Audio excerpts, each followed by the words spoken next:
अभी एक भजन होगा और भजन के साथ साथ सभी भाई बहन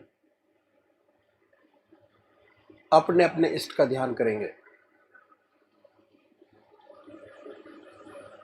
ध्यान कैसे करें?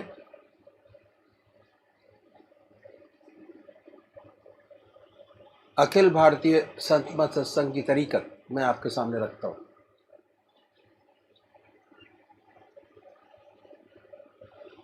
सबसे पहले निश्चित कीजिए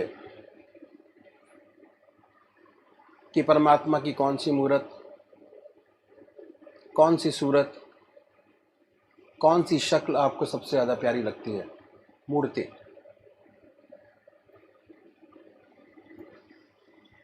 किसी से पूछने की ज़रूरत नहीं, अपनी आत्मा से प्रश्न कीजिए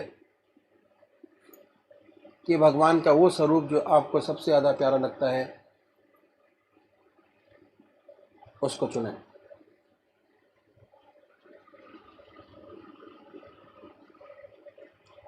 उसके बाद किस नाम से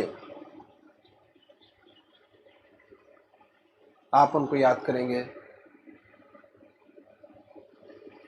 उसको भी चुने। मंत्र तो क्या हुआ, दो चीज आपने चुनी, एक अपना इष्ट देव और एक मंत्र। उसके बाद पूजा के स्थान पर जाइए, जिस स्थान पर बैठे हैं, जिस आसन पर बैठे हैं उसी आसन पर बैठे, बड़े प्यार से धूप बत्ती अगरबत्ती जलाएं, बड़े आराम से बैठिए और बैठने के बाद ये महसूस कीजिए कि आपका इष्ट शरीर आपके सामने विद्यमान है।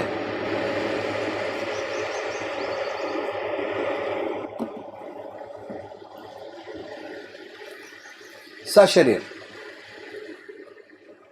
भावना से अपने इष्ट को अपने सामने बनाए। बड़ी बड़ी आंखें हैं, गोल चेहरा है, जटाएं हैं, सर्पों की माला है। ख्याल से बाय थॉट उसमें इतने लीन हो जाए कि जब तक आप ध्यान करते हैं तब तक और कोई विचार और ख्याल ना आए। पर आएगा, उन विचारों को हटाएं, फिर अपने इष्ट देव की मूर्त अपने सामने बनाएं, फिर हटाइए, अपने इष्ट देव की मूर्त अपने सामने बनाएं। जो मंत्र आपका है उसको उच्चारित होते सुनिए कि हमारे हृदय से हमारे इष्ट का नाम निकल रहा है और हम सुन रहे हैं। और जब तक ऐसा ना हो, बड़े प्यार से अपने इष्ट का नाम विद फुल फोर्स जिह्वा से ले सकते हैं। इतना फोर्स उस नाम में होना चाहिए कि ना कोई दूसरा विचार रहे ना ख्याल, उसमें तल्लीन हो जाए, उसी की याद हो, उसी का ख्याल हो। समर्पित भाव से बड़े प्यार से अपने इष्ट के नाम को ले। आधा घंटा सुबह और आधा घंटा सायंकाल, ये दो समय निश्चित कीजिए और आधे घंटे में 20 से 25 मिनट ध्यान को दीजिए। दूसरे वो भाई हैं जो निराकार भगवान के उपासक हैं, ओम अल्लाह वाहिगुरु क्राइस्ट गॉड, वो क्या करें, वो कैसे ध्यान करें। बड़े आराम से बैठिए, बड़े प्यार से उसके बाद ये महसूस करें कि हमारे हर दिल की धड़कन पर जो नाम आपने चुना है वो निकल रहा है। हृदय ओम ओम कह रहा है और पूरे शरीर में वाइब्रेट करता है। उसके वाइब्रेशंस को महसूस कीजिए और आनंदित होइए। बड़े प्यार से इस काम को करना है। जब भी कोई सांसारिक बात आपके ज़हन में आए, दिमाग में आए, उन विचारों को हटाएं, फिर अपने इष्ट देव की याद में लगे, फिर हटाइए, अपने इष्ट देव की याद में लगिए। अगर आज ध्यान करते हुए आपके 100 विचार 1 मिनट के अंदर आते हैं तो निश्चित समझिए, अगर ये अभ्यास आप बराबर करते चले जाएंगे तो एक दिन ऐसा आएगा कि कोई विचार आपके आगे नहीं होगा। भगवान श्री कृष्ण ने साधक की दृष्टि से गीता में 4 बात बताई। पहली आहार की शुद्धि, दूसरी विहार की शुद्धि, तीसरा अभ्यास और चौथा वैराग। अभ्यास पर बहुत भारी जोर है और सारी जिंदगी हम एक चीज़ का अभ्यास करते चले जाते हैं और उसकी परफेक्टनेस पर देखते चले जाते हैं। बड़े प्यार से अगर इस तरीके से अभ्यास करेंगे, बड़ी सुंदर स्थिति होगी। जब भी आप अपने इष्ट देव के चरणों में विश्राम चाहेंगे, बड़े प्यार से विश्राम मिलेगा, ना कोई दूसरा विचार रहेगा, ना ख्याल, और हमारी आत्मा हमारे मन को देखती रहती है। वो बताती है कि हम क्या सोच रहे हैं। जब विचार हट जाए अपने इष्ट देव के चरणों में, फिर दोबारा उस चीज़ को पकड़े, अपने इष्ट देव को दोबारा अपने इष्ट देव में ध्यान लगाइए। तो अभी एक भजन होगा और भजन के साथ साथ सभी भाई बहन अपने अपने इष्ट का ध्यान करेंगे।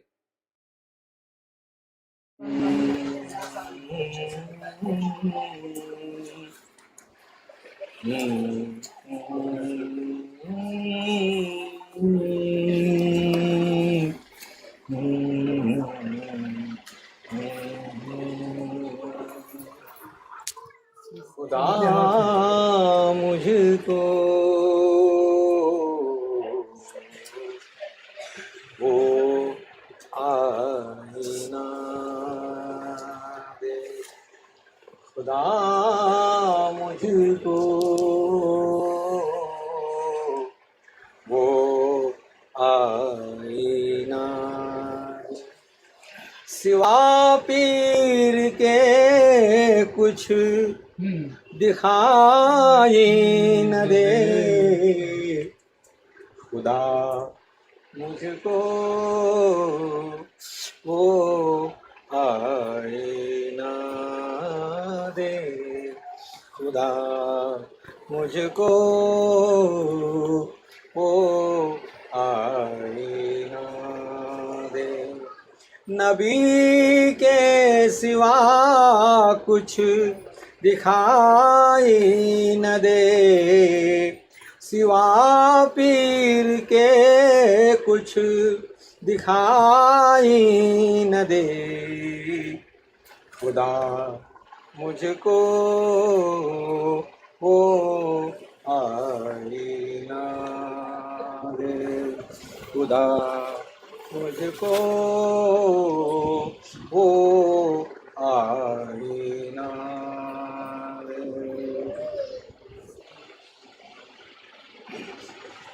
खुदा मौत दे दे ये मंजूर है,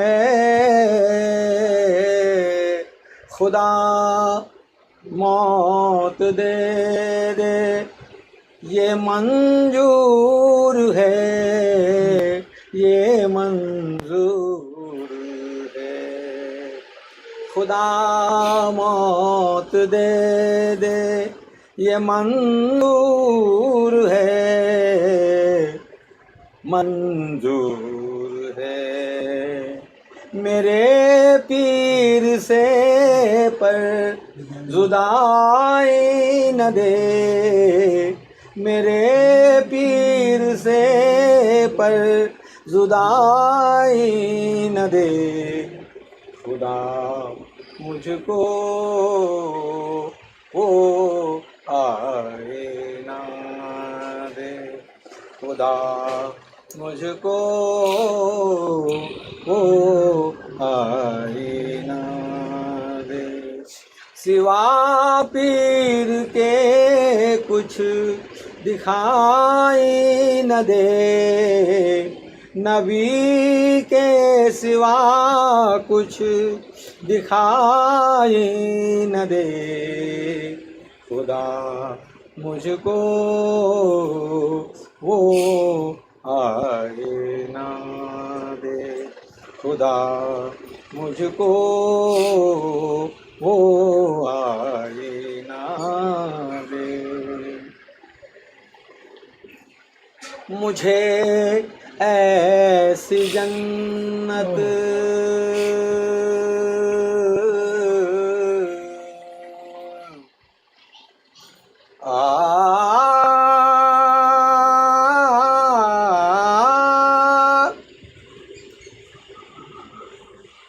मुझे ऐसी जन्नत नहीं चाहिए, नहीं चाहिए, नहीं चाहिए।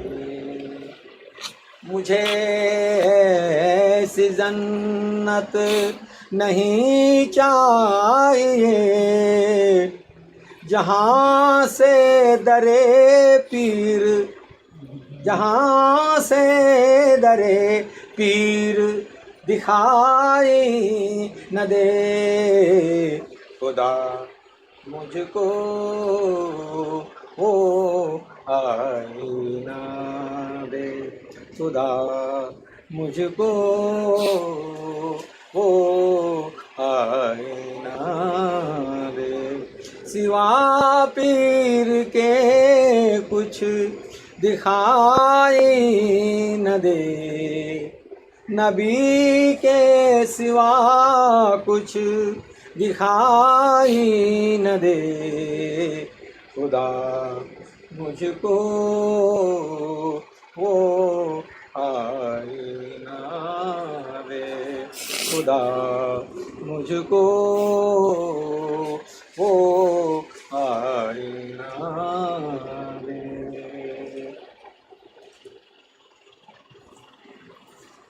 हूँ बीमार इश्क, हूँ बीमार इश्क, पीर में चारागाह, पीर में चारागाह। हूँ बीमार इश्क, पीर में, पीर में, पीर में, पीर में चारागाह। हूँ बीमार इश्क, पीर में चारागाह।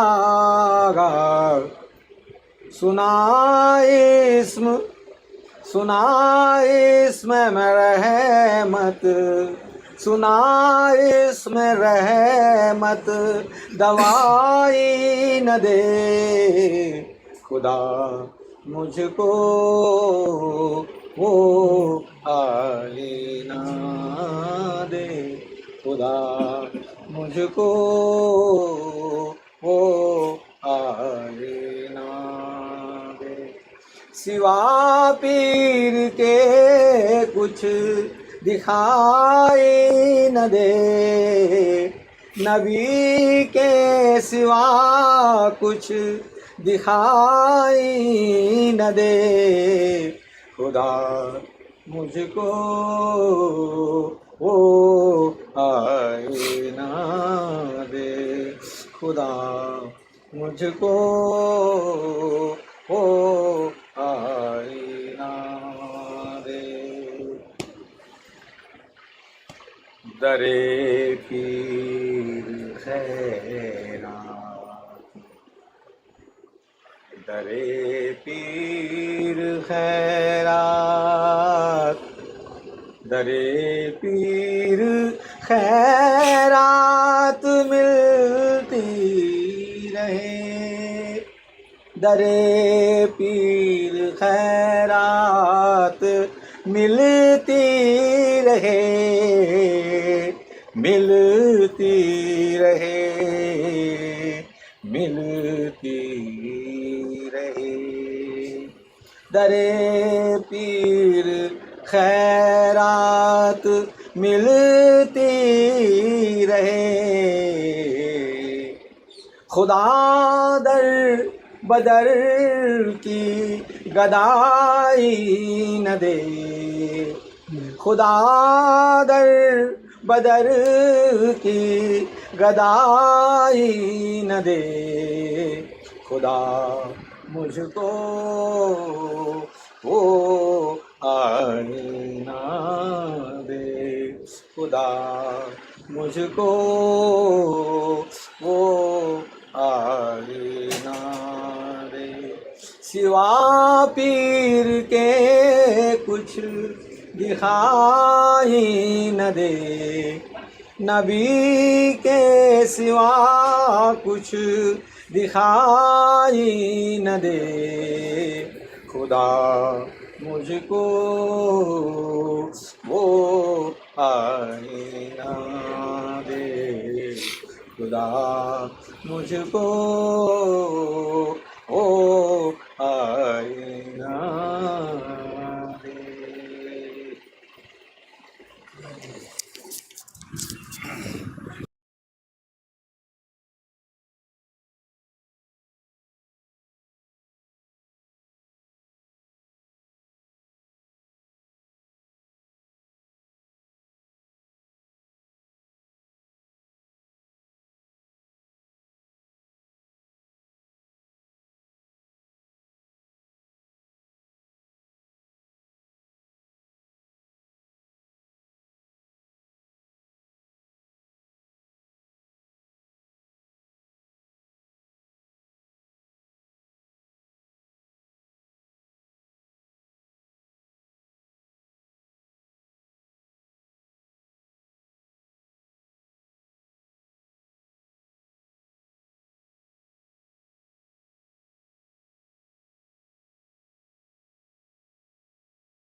संतों ने ये तरीका पूजा का बतलाया।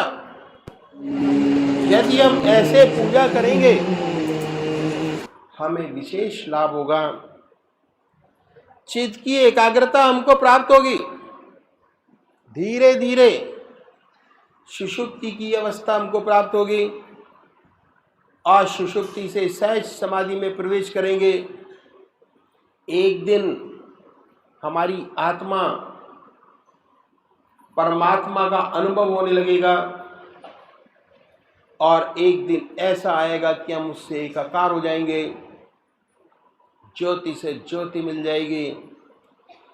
इन संतों ने इस बात का विशेष ध्यान रखा कि हमारे काम का समय न लिया जाए।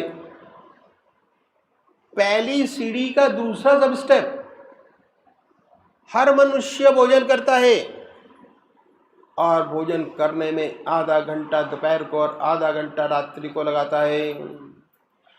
ये समय है कि ऐसा है कि खाली है, दुनिया के व्यवहार का आप कोई काम नहीं कर रहे होते। उस समय पर भोजन के तरीके में तब्दीली लानी होगी।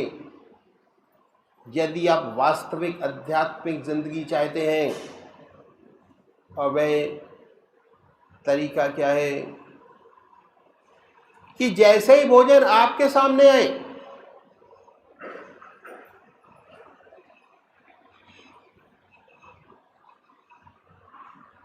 उसको अपने इष्ट देव के अर्पण कर दीजिए। हमारा वास्तव में पुराना तरीका यही था जो हमने अपने आपके सामने रखूंगा। पश्चिम सभ्यता की हमारे ऊपर छाप पड़ी, हमारा स्टैंडर्ड 2.5 फुट ऊंचा हो गया। पहले जमीन पर बैठकर भोजन करते थे, अब मेज कुर्सी पर बैठकर भोजन करते हैं। इस बात में कोई अर्थ नहीं। विशेष अर्थ ये है कि जितने दुनिया के वार्तालाप हैं वो हम खाने की मेज पर बैठकर करते हैं, क्योंकि हमने अपने आप को वेस्टर्नाइज कर लिया। और इस तरीके में तब्दीली लानी होगी यदि आप आध्यात्मिक जिंदगी चाहते हैं। अब परिवर्तन क्या है? जब भोजन आपके सामने आ जाए, उस भोजन को अपने इष्ट को अर्पण कर दीजिए। हर ग्रास, हर कौर अपने इष्ट की याद में खाएं। ना कोई ग्रास बना परमात्मा की याद के पेट में जाए, ना कोई चीज बिना परमात्मा की याद के पिए। ये अभ्यास भोजन की एक विशेषता है। भोजन की एक विशेषता है। भोजन जिन विचारों में डूबकर किया जाता है, खून उन्हीं विचारों का रंगा हुआ बनता है। अगर आप भोजन परमात्मा की याद में डूबकर करेंगे, अपने इष्ट देव को याद करके करेंगे, तो उन्हीं के विचारों का रंग हुआ खून बनेगा। और जब खाली होंगे, ईश्वर की याद आ जाएगी स्वतः ही। भक्ति के लिए जब तक खून नहीं बदल जाता, भक्ति नहीं आती। भगवान श्री कृष्ण ने गीता में साधक की दृष्टि से 4 विशेष बात बतलाई। पहली आहार की शुद्धि, दूसरी विहार की शुद्धि, तीसरा अभ्यास, चौथा वैराग। तो ये है आहार की शुद्धि जो हमें करनी है। कितना सुंदर तरीका इन संतों ने बताया कि एक बार शुरू कीजिए, अपने आप ऑटोमेटिक जब भोजन का थाल आपके सामने आएगा, ऑटोमेटिक परमात्मा की याद आएगी। और जब तक भोजन करते होंगे तब तक परमात्मा की याद रहेगी। ये जो खून बनेगा वह परमात्मा की याद का बना हुआ बनेगा। अब क्या है, क्योंकि आप भोजन परमात्मा की याद में कर रहे हैं, अब पूजा में भी परमात्मा की याद करते हैं, तो ये आधा घंटा भोजन करने का समय दोपहर का और रात्रि का पूजा में बदल जाएगा। और तीसरी बात क्या है कि इन संतों ने बड़ा भारी जोर दिया स्वादेंद्रिय निग्रह पर। जब तक स्वाद पर कंट्रोल नहीं होता, आत्मा की सारी इंद्रियों पे कंट्रोल नहीं हो पाता। स्वाद पर कंट्रोल करने का बड़ा सुंदर सब तरीका इन संतों ने बताया। बहुत से महात्मा बहुत कष्ट उठाते हैं स्वाद पर कंट्रोल करने के लिए, बड़ी बड़ी तपस्या करते हैं स्वाद पर कंट्रोल करने के लिए। कोई फीका खाता है, कोई मीठा छोड़ता है, कोई महात्मा तो बड़ी तपस्या करते हैं, कोई महात्मा तो सारी चीज़ें मिलाकर खाते हैं, घास घोट कर पीते हैं। हमारे सद्गुरुओं ने बड़ा सुंदर तरीका बताया कि परमात्मा की याद में भोजन कीजिए, स्वतः स्वादेंद्रिय निग्रह हो जाएगा, स्वादों से आप ऊपर उठ जाएंगे। आपके अब 2 घंटे पूजा के हो गए, आधा घंटा सुबह पूजा का, आधा घंटा सायंकाल पूजा, आधा घंटा दोपहर भोजन, आधा घंटा रात्रि भोजन का। तीसरा सब स्टेप क्या बताया, हर मनुष्य सोता है और सोने में 8 घंटे सोते हैं, 6 से 8। संत महात्माओं ने बताया कि अगर सोने से पहले 20 मिनट परमात्मा को दे दे तो बहुत बड़ी बात हो जाएगी, बिहार की शुद्धि हो जाएगी। भगवान श्री कृष्ण ने भगवान की बिहार की शुद्धि पर बहुत भारी जोर दिया। कैसे होगी इसका तरीका इन संतों ने बड़ा आसान बताया, जिसे हर कोई साधक अपना सके। जब दुनिया के सारे काम आपके समाप्त हो जाएं, आप अपनी चारपाई पर बैठिए, बैठकर 2 काम कीजिए। आसन लगाने की जरूरत नहीं। पहला आत्मनिरीक्षण कैसे करें, अपनी आत्मा से पूछिए कि आज आपसे कोई अच्छा काम बना क्या, ऐसा काम जिससे दूसरी आत्मा को प्रसन्नता प्राप्त हुई हो। अगर ऐसा कोई काम आपसे बना है,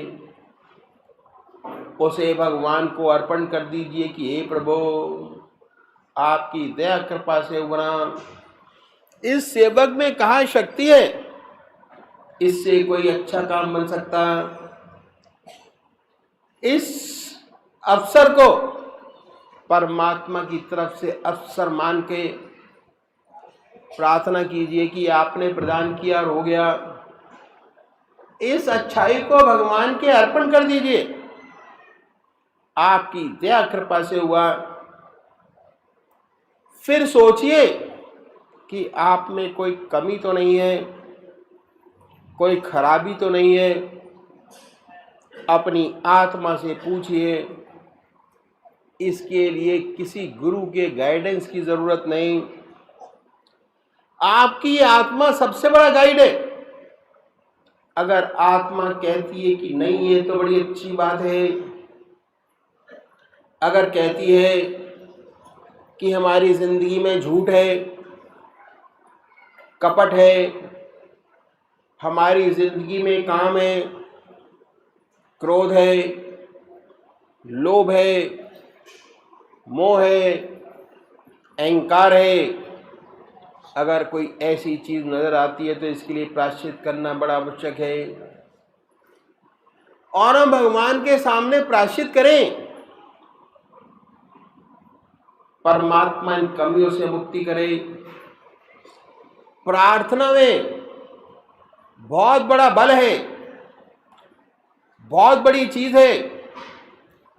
अगर परमात्मा के सामने हम अपनी कमियों को बताते हैं तो हमारी आत्मा को बहुत ऊंचा उठाता चला जाता है। और प्रार्थना करने का सबसे अच्छा तरीका ये है कि हम अपनी आत्मा से पूछें कि हमसे काम जो जाते हैं बड़ी गड़बड़ है, उसमें से छोटी सी बात को पकड़ें, बड़ी को ना पकड़ें। जो आदतवश हो जाते हैं, जैसे गप्प लड़ाने की आदत पड़ गई है, झूठ बोल जाते हैं, इससे तो कोई फायदा नहीं। झूठ तो झूठ है, बिना मतलब झूठ क्यों बोले। अगर आपकी आत्मा कुढ़ती है, ऐसी छोटी छोटी बातों को पकड़िए, परमात्मा से प्रार्थना कीजिए, हे प्रभु ऐसे में शक्ति प्रदान करो कि कल से ये छोटी खराबी ना हो। परमात्मा से वायदा कीजिए और अगले रोज से उस छोटे से दुर्गुण को छोड़ दीजिए। अगर छोड़ते चले जाएंगे, आपकी इच्छा शक्ति बढ़ती चली जाएगी। बड़ी बड़ी कमियां, खराबियां जो आप में हैं, जिन्हें आप सोचते थे कि नहीं जा सकेंगी, उनमें भी परिवर्तन होता नजर आएगा। वह भी छूटती नजर आएंगी। पर शर्त एक है, जिस बात का भगवान से वादा करें उसे पूरा अवश्य करें। अगर वायदा करके पूरा न करेंगे तो आपकी इच्छा शक्ति घटेगी। न करना चाहे लेकिन वायदा करके पूरा न करना खराब है। जो वायदा करें पूरा अवश्य करें, इच्छा शक्ति बढ़ती चली जाएगी। इसके बाद अपने इष्ट देव का ध्यान कीजिए। जब ध्यान अच्छा लग जाए, उसी के ध्यान में सो जाइए। ये अभ्यास करेंगे तो इसके बहुत विशेष लाभ आपको मालूम होंगे। जो ऐसे भाई बहन हैं जिन्हें ऊट पटांग सपने आते हैं, ऐसे सपने आने बंद हो जाएंगे। नींद अच्छी आएगी, बेखबर होके सोएंगे।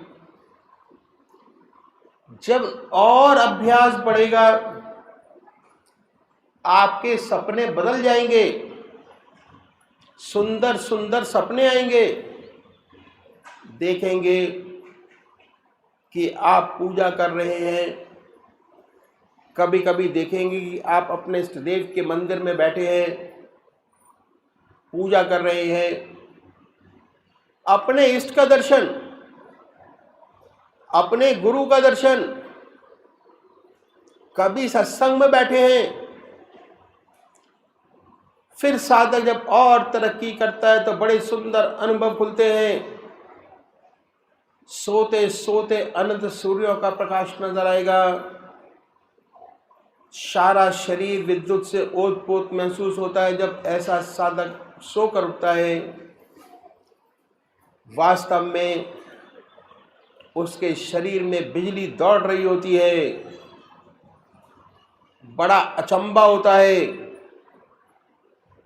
बड़ी हैरत होती है।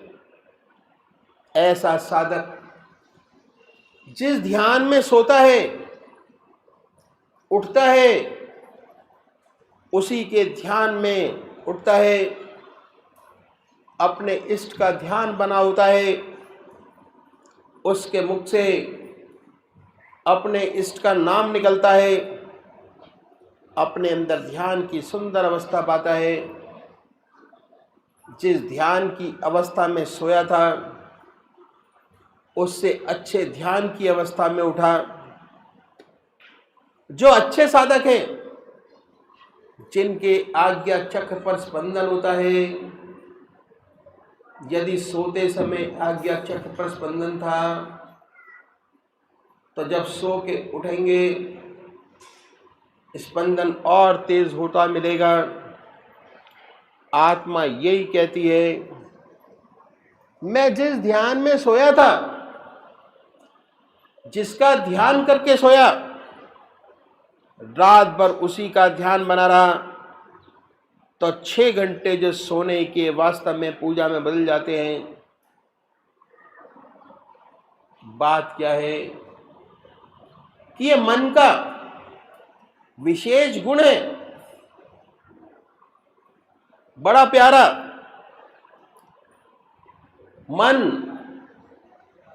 जिन विचारों में डूबकर सोता है, रात भर उन्हीं विचारों में पड़ा रहता है।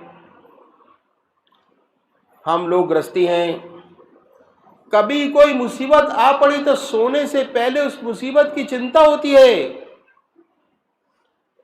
उसी चिंता में सो जाते हैं। स्वप्न उसी मुसीबत का देखते हैं, सुबह उठते हैं उसी चिंता में उठते हैं। एक बच्चा है, माँ का दूध पीते पीते सो जाता है,